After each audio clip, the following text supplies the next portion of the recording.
तो सबसे पहले तो हम लोग कॉन्स्टिपेशन के बारे में जानते हैं, क्योंकि कॉन्स्टिपेशन की समस्या जो है आजकल बहुत आम हो गई है। बहुत सारे लोग इस चीज से सफर कर रहे हैं। चेस्ट को गुडर तो ये कंडीशन होता है हमारे स्टमक के अंदर में। एक ऐसा कंडीशन हो जाता है जब हमारा जो स्टूल होता है, जो मल होता है, वो क्या एकदम से हार्ड हो जाता है या ड्राई हो जाता है या डिफिकल्ट करने का मतलब मुश्किल होने लगता है पास होने में। तो ऐसे कंडीशन को हम लोग कॉन्स्टिपेशन कहते हैं। या जो मल त्याग करने की जो प्रोसेस होती है वो बहुत ज्यादा मुश्किल होने लगती है। हो सकता है आपको पेन ऑन भी हो, अनकंफर्टेबल हो, आपका जो कॉन्स्टिपेशन की वजह से आप ऐसा फील नहीं कर पा रहे हो या स्लगिश टाइप का एकदम बिल्कुल सुस्त सा महसूस कर रहे हो। तो ये सब कंडीशंस होते हैं कॉन्स्टिपेशन के समय में। तो ये बहुत कॉमन प्रॉब्लम है। इसका मेन कारण होता है कि हमारे बॉडी में हम जो खाना खा रहे होते हैं उसमें जो बेसिकली जिस तरीके का हमारा न्यूट्रिशन होना चाहिए, जिस तरीके का हमारा डाइट होना चाहिए, जिस तरह का हमारा आहार होना चाहिए, उसमें कहीं ना कहीं कुछ डिफरेंसेस होते हैं या हम सही तरीके से अपने डाइट को नहीं ले रहे होते हैं या वाटर इंटेक जो होता है हमारा वो प्रॉपर नहीं होता है, जिसकी वजह से कॉन्स्टिपेशन होने की पॉसिबिलिटी होती है। और सबसे इम्पोर्टेंट होता है हमारे खाने में जो है फाइबर की कितनी मात्रा है, फाइबर है या फाइबर नहीं है, ये बहुत मायने रखता है। क्योंकि आपका जो फाइबर है ना सिर्फ आपको कॉन्स्टिपेशन से बचाता है, बल्कि जो है आपका जो एक तरह से जो ओवरवेट आप होते हैं तो उसमें उसको भी रिड्यूस करने में बहुत ज्यादा हेल्पफुल होता है। 25 से 30 ग्राम भी अगर फाइबर आपको कंज्यूम करते हैं डेली, ऐसे तो 25 ग्राम ही सफिशियंट है आपके लिए, लेकिन अगर उससे थोड़ा सा ज्यादा भी करते हैं तो वो आपके लिए बेनिफिशियल हो। और आपका जो खाने का समय हो वो एक निर्धारित हो, एक प्रॉपर टाइमिंग हो, एक शेड्यूल हो, जिस शेड्यूल में आपको मतलब कोशिश करना है कि ऑलमोस्ट उस समय तक जो है अपने खाने को खा ही लेना है। होता है क्या, कभी कभी डिले हो सकता है, बट कोशिश यह है कि एक आपका जो है टाइम पीरियड होना चाहिए, एक उसका जो है रूटीन होना चाहिए। और पानी की जो हमारी डेली की जो नीड्स होती है, जैसे कि हमारे कोच हमें रेकमेंड करते हैं जिनका जितना बॉडी वेट होता है उसके अकॉर्डिंग वो बताते हैं। जैसे कि अगर किन्हीं का 60 केजी है तो मतलब समझिए कि 20 केजी पे 1 लीटर पानी की आवश्यकता होती है, नीड होती है। तो उसी तरीके से अगर वो 60 केजी के हैं तो 3 लीटर ऑलमोस्ट उनको पानी की नीड होती है डेली की। कि पानी की कमी से भी जो है कॉन्स्टिपेशन होने की संभावनाएं होती है।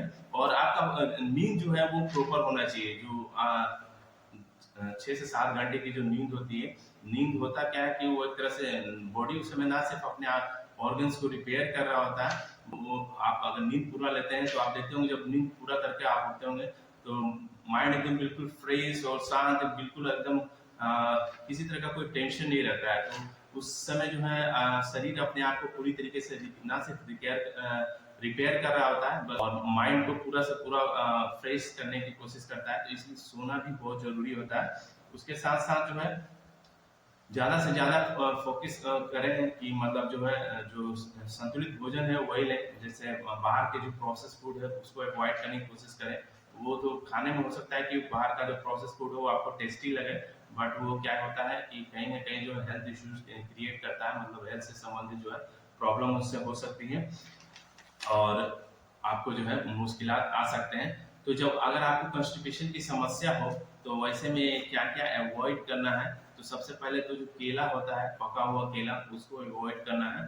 ठीक है, वो जो है वो कहीं ना कहीं आपको थोड़ा और जो है एक तरह से कॉन्स्टिपेशन में थोड़ा मुश्किल और कर सकता है। उसके साथ साथ जो ग्लूटेन होता है, ग्लूटेन या मैदा जो होता है, गेहूं वगैरह में भी ग्लूटेन होता है, मैदा जो है, उन सब वैसे खानों को थोड़ा सा अवॉइड करना है। जब कॉन्स्टिपेशन की समस्या हो उस समय जो है गेहूं वगैरह जो है और मैदा वाली चीजें जो है इसको कम से कम लेना है, कम से कम कंज्यूम करना है।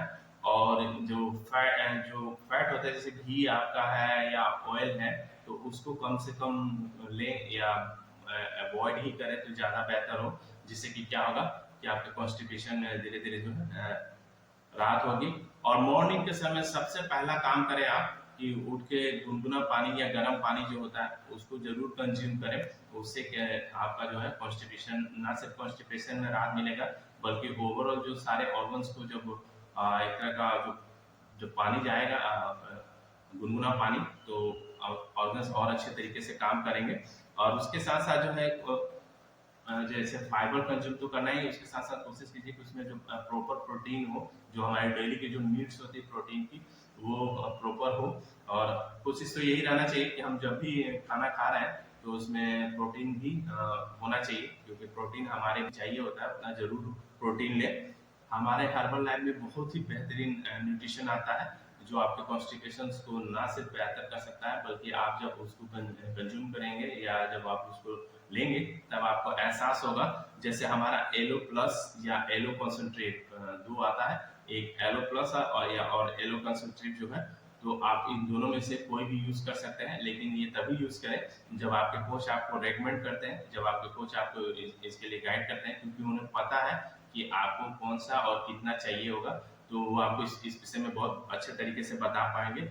और सिंपली प्रोबायोटिक इसमें जो होता है क्या है कि ये बहुत ही बढ़िया, जो सबसे अच्छा गुड क्वालिटी के जो बैक्टीरिया होते हैं जो हमारे गट हेल्थ को सपोर्ट करते हैं। गट हेल्थ करने का यहाँ सिंपल सा मतलब है, जो हमारा स्मॉल इंटेस्टाइन और लार्ज इंटेस्टाइन जो होता है उसको वो सपोर्ट करते हैं, ताकि जो है हमारा जो डाइजेशन की जो प्रोसेस है वो आसानी से हो पाए। अब जैसे खाना खा रहे हैं, जो एक बैलेंस डाइट ले रहे हैं, तो उसमें कोशिश कीजिए कि आपके साथ दही दही जो हो उसका भी आप यूज करें, क्योंकि दही में भी जो है गुड बैक्टीरिया मिलता है और वो हमारे स्टमक को हेल्दी रखने में बहुत ज़्यादा हेल्पफुल होता है। और साथ साथ अपना बेसिक न्यूट्रिशन तो आपको तो लेना ही है, क्योंकि बेसिक न्यूट्रिशन में ना सिर्फ हमारे जो प्रोटीन्स होते हैं, कार्बोहाइड्रेट होते हैं, बल्कि और भी उसमें बहुत तरीके के मिनरल्स होते हैं, फाइटोन्यूट्रिएंट्स होते हैं, तो वो हमारे डेली की नीड्स होती है। तो ये सब जरूर चीज़ों का ध्यान रखें, तो आप कॉन्स्टिपेशन से खुद को बचा सकते हैं।